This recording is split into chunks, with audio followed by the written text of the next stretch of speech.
ترشولی تھی۔ وہ میری بات کا اعتبار نہیں کر رہے تھے، لیکن آپ یقین کیجئے کہ ترشولی کو بوڑھی اماں کا بدصورت جسم پسند تھا۔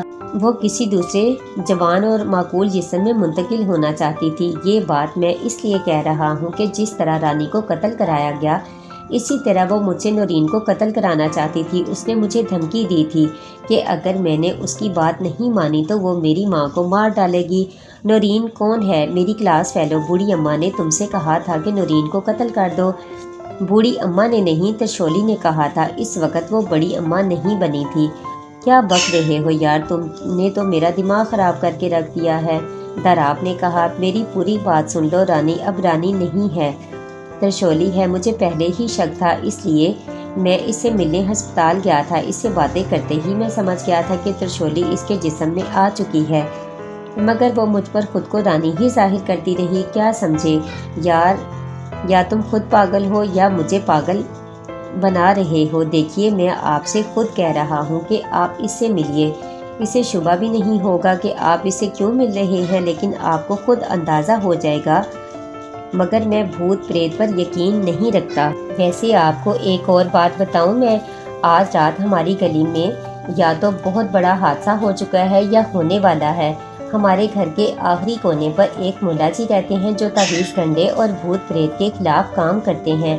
آپ کو اندازہ نہیں ہوگا کہ اس وقت بے شمار بری روحیں ملا جی کے گھر کے ارد گرد بھٹک رہی ہیں۔ خدا کی پناہ تمہارا دماغ واقعی خراب ہو گیا ہے۔ اس طرح کی کتابیں پڑھتے ہو جو سامنے رکھی ہوئی ہیں تو اسی طرح کے انسان بن جاؤ گے۔ میں تمہیں وارننگ دیتا ہوں کہ اپنے آپ کو بچانا چاہتے ہو تو آئندہ اس طرح کی کتابیں پڑھنا بند کر دو۔ اچھا میں چلتا ہوں۔ میں اس کے ساتھ ساتھ گیٹ کے باہر تک چھوڑنے گیا تھا۔ گیٹ سے نکلتے ہی اس کی نظر گلی کے سرے والے مکان پر پڑی۔ وہ وہاں کیا ہو رہا ہے؟ یہی تعویذ گنڈے کرنے والے ملا جی کا گھر ہے۔ میں نے بھی دیکھا کہ ملا جی کے گھر کے باہر لوگوں کا ہجوم اکٹھا ہے۔ ہم دونوں وہاں پہنچ کے پولیس افسر نے پوچھا کیا بات ہے، آپ لوگ یہاں کیوں کھڑے ہیں؟ ملا جی کے گھر میں ڈاکو گھس آئے تھے، میاں بیوی کو قتل کر کے گھر کی ایک ایک چیز اٹھا کر لے گئے۔ سامنے والے گھر کے کسی شخص نے ملا جی کے گھر سے ڈاٹھا باندھے ہوئے لوگوں کو نکلتے دیکھا تو دوسرے پڑوسیوں کو آواز دی، ڈاکو فرار ہو گئے۔ اوہو، تم لوگوں نے پولیس کو اطلاع دی؟ پولیس کو فون کر دیا ہے، پولیس آتی ہی ہوگی، مگر یہ واردات کتنی دیر پہلے ہوئی؟ کوئی 6-7 منٹ پہلے۔ اندازاً کتنے ڈاکو تھے؟ گھر سے باہر تو 4 ہی آئے تھے۔ انسپکٹر داراب نے میری طرف دیکھا اور بولا، تم نے کتنے سایوں کو گھر میں جاتے دیکھا تھا؟ وہ تو سینکڑوں تھے۔ کیا تمہیں معلوم تھا کہ اس گھر میں رہنے والوں کو قتل کر دیا جائے گا؟ مجھے کیا پتا؟ پھر تم نے یہ کیوں کہا کہ محلے کے کسی گھر میں کوئی حادثہ ہونے والا ہے یا ہو چکا ہے؟ میں نے آپ کو بتایا تھا انسپکٹر داراب کہ میں نے تھوڑی دیر پہلے اتنی تعداد میں سیاحوں کو جمع ہوتے ہوئے کبھی نہیں دیکھا تھا۔ اب کیا محسوس کر رہے ہو تم؟ اب تو یہاں بظاہر کوئی نہیں ہے، لیکن کچھ سائے اب بھی گھومتے پھر رہے ہیں۔ اگر تاریکی ہو جائے تو میں انہیں اور بھی آسانی سے دیکھ سکتا ہوں۔ تو تمہارا کیا خیال ہے؟ ملا اور اس کی بیوی کو بھی ترشولی نے ہی قتل کیا ہے؟ میں سمجھتا ہوں کہ یہ بات نہیں کہی جا سکتی۔ بہرحال مجھے خوشی ہے کہ آپ کو بھی ترشولی کے وجود پر اعتبار آ گیا۔ میں ابھی کوئی فیصلہ نہیں کر سکتا۔ اچھا تو میں چلتا ہوں، تم سے جلد ملاقات ہوگی۔ اگر مناسب سمجھے تو مجھے اپنے گھر کا پتہ بتا دے۔ میں نے کہا، گھر میں بہت کم ملتا ہوں، اکیلا آدمی ہوں۔ بہرحال میں تمہیں بتائی دیتا ہوں، لیکن میں تمہیں وہاں ملوں گا نہیں۔ یہ کہتا ہوا وہ یہاں سے چلا گیا اور میں کچھ دیر کے بعد اپنے گھر واپس آ گیا۔ امی اور ابو تقریباً 12 بجے رات کو گھر واپس آئے۔ اس وقت تک گلی سنسان ہو چکی تھی، البتہ ملا جی کے گھر کے باہر 2 کانسٹیبلوں کی ڈیوٹی لگی ہوئی تھی۔ جب وہ گھر پہنچے تو میں نے بے چینی سے پوچھا، کیا حال ہے نعیمی صاحب کا؟ پاگل ہے سارے کے سارے، گردے کا درد تھا، سب سمجھے کہ دل کا دورہ ہے، ڈاکٹر نے نیند کا انجیکشن لگا دیا ہے۔ مائی گاڈ، نورین تو بہت پریشان ہوگی۔ یہاں سے تو روتی ہوئی گئی تھی، لیکن جب پتہ چلا کہ نعیمی صاحب کو دل کا دورہ نہیں پڑا تو ٹھیک ہو گئی۔ مجھے آنے ہی نہیں دے رہی تھی، کچھ زیادہ ہی خوش تھی، اتنی خاطر مدارات کر رہی تھی میری کہ بتا نہیں سکتی۔ ویسے سچی بات یہ ہے کہ اب مجھے بھی بہت پسند آ گئی ہے۔ سچی بات یہ ہے کہ تمہاری بھائی کے لیے اس سے اچھی لڑکی چراغ لے کر ڈھونڈنے سے بھی نہیں ملے گی۔ امی کے الفاظ 1-2 دھاری خنجر کی مانند تھے جو میرے سینے کو چیرتے ہوئے اندر تک اتر گئے تھے۔ میرے ہوش و حواس گم ہو گئے تھے۔ میں اپنے کمرے میں آ گیا۔ امی کو کیسے بتاتا کہ نورین کس طرح میرے وجود میں رہتی ہے۔ انہیں کیا معلوم کہ جب وہ یہ بات سنے گی تو اس کے نازک دل پر کیا قیامت ٹوٹ پڑے گی۔ یہ بات اس کے لیے زندگی اور موت کا مسئلہ بن سکتی ہے۔ بھائی جان کو تو میں اپنا سگا بھائی کہتی تھی۔ میں بستر پر لیٹ گیا اور تکیے کو سینے سے لگا کر رونے لگا۔ روتے ہوئے میں اس سے باتیں کیے جا رہا تھا۔ تم نہیں جانتی نورین، میں تمہیں کتنا چاہتا ہوں۔ میں نے دن رات تمہارے لیے کتنی دعائیں مانگی ہیں کہ شولی جیسی خوفناک اور خطرناک مخلوق سے ٹکر لی ہے۔ اگر مجھے تم سے محبت نہ ہوتی تو پتہ نہیں میں کیا کیا فائدے حاصل کر سکتا تھا۔ میں نہ جانے کیا کیا سوچتا ہوا سو گیا، صبح کو اٹھا اور اسکول چل پڑا۔ اوپری منزل لڑکیوں کے لیے مخصوص تھی، کسی لڑکے کو اوپر جانے کی اجازت نہیں تھی، مگر میں نورین کو یہ بری خبر سنانے کے لیے بے چین تھا۔ میں نے کلاس روم کے دروازے سے لگ کر کہا، سر 2 منٹ کے لیے نورین کو باہر بھیج دیجیے۔ پروفیسر عارف نے نورین کو اشارہ کر کے میری طرف بھیج دیا۔ وہ باہر آئی تو میں نے اس کا ہاتھ پکڑا اور اسے کھینچتا ہوا گیلری میں لے گیا۔ ارے ارے، کسی نے دیکھ لیا تو کہے گا کہ تم مجھے بھگا کر لے جا رہے ہو، دونوں کی شامت آ جائے گی۔ شامت آ چکی ہے نورین، تم اس بات پر کتنا خوش ہوگی جب تمہیں پتہ چلے گا کہ میری امی نے تمہیں گھر کی بہو کہا ہے۔ نورین کا چہرہ سرخ پڑ گیا۔ میں نے کہا، لیکن انہوں نے یہ رشتہ بھائی جان سے کر دیا ہے۔ کیا اس کا منہ حیرت سے کھل گیا؟ ہاں نورین، اور اب تمہیں تھوڑی سی ہمت سے کام لینا ہوگا۔ میری امی جب تمہاری امی یا ابو کو یہ رشتہ دیں تو تم صاف صاف کہہ دینا کہ تمہیں یہ رشتہ ناپسند ہے۔ نورین کی آنکھیں بھیگ گئی، چہرہ سرخ ہو گیا۔ چند سیکنڈ وہ سوچتی رہی، پھر بولی، میں کلاس روم میں جا رہی ہوں۔ نورین، ہمت مت ہارنا ورنہ ہماری دنیا برباد ہو جائے گی۔ آج ہی کچھ نہ کچھ کہنا، تم خود اپنی مرضی سے اپنی امی یا ابو سے بات کر سکتی ہو۔ نئی صاف تعلیم یافتہ آدمی ہیں، وہ تمہاری بات ضرور سنیں گے۔ نورین نے کوئی جواب نہیں دیا اور تیز تیز قدموں سے چلتی ہوئی اپنی کلاس میں داخل ہو گئی۔ میں سخت پریشان تھا اور یہ سوچ رہا تھا کہ دیکھے آئندہ کیا ہوگا۔ پھر جب چھٹی ہوئی تو میرے دل کو ایک اور جھٹکا لگا۔ میرا خیال تھا کہ نورین کے چہرے پر وہ تمام آثار ہوں گے جو کسی ناکام محبت کا نتیجہ ہوتے ہیں، لیکن یہ دیکھ کر سخت صدمہ ہوا کہ وہ سہیلیوں کے ساتھ ہنستی ہوئی اپنی وین کی جانب جا رہی تھی۔ پھر پے در پے ایسے واقعات ہوئے جن سے میری دنیا اندھیر ہو گئی۔ فضیلہ بھائی جان سے پڑھنے آتی تھی، اس نے آتے ہی کہا، بھائی جان کہاں ہیں؟ وہ گئے ہوئے ہیں، کب آئیں گے معلوم نہیں، کہو تو بیٹھ جاؤ۔ بیٹھو، کیا بات ہے؟ وہ سے میں نورین نے وہ کچھ کہتے کہتے رک گئی۔ ہاں نورین نے کیا کہا؟ کیا کہا؟ میں نے بےتابی سے پوچھا۔ انہوں نے کہا تھا کہ کسی کو بتانا نہیں۔ کیا نہیں بتانا؟ اگر میں آپ کو بتا دوں تو آپ نورین باجی کو تو نہیں بتائیں گے؟ نہیں بابا، نہیں بتاؤں گا۔ اب بتاؤ کیا بات ہے؟ اسکول میں انہوں نے رومال دیا تھا اور کہا تھا کہ کسی کو پتہ نہ چلے، چپکے سے بھائی جان کو دے دینا۔ میرا دماغ گھوم گیا۔ میں نے کہا، کہاں ہے وہ رومال؟ اسی وقت بھائی جان اندر آ گئے اور ان کی آواز سنتے ہی فضیلہ بھاگتی ہوئی میرے کمرے سے باہر نکل گئی۔